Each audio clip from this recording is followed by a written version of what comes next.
Welcome to Koreanology 101. Today, we're diving into a cultural phenomenon that transformed gaming from a hobby into a globally recognized profession, esports. That's right. It's formally defined in Korea as a competitive activity mediated by video games, specifically focused on records or wins between people. Because it demands mental strategy rather than physical prowess, it's often classified as a mind sport, much like chess or Go. The term really took off in Korea around 1999 and 2000. It got a huge boost when the Minister of Culture and Tourism mentioned it during the founding ceremony of the 21st Century Pro Game Association, which is now KESPA.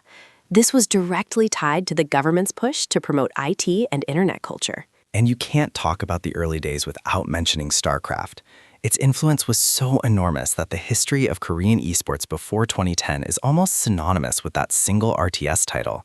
The wide adoption of PC bangs after the 1997 financial crisis provided the perfect infrastructure for its growth. It sounds like rapid growth, but it wasn't without hurdles.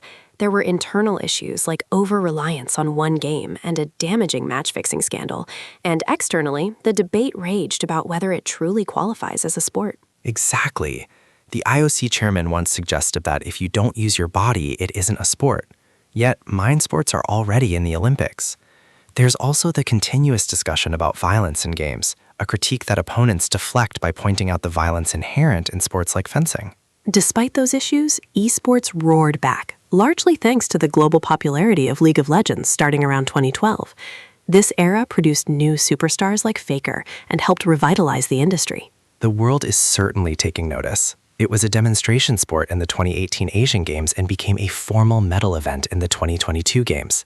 Major entities like NBA team owners and football players are investing, signaling that this industry is considered a vital part of the Fourth Industrial Revolution. Whether it gains full Olympic acceptance or establishes its own independent global platform, esports, championed by Korea, is here to stay, solidifying its position far beyond just being a recreational activity. That's all for this episode of Koreanology 101. Join us next time.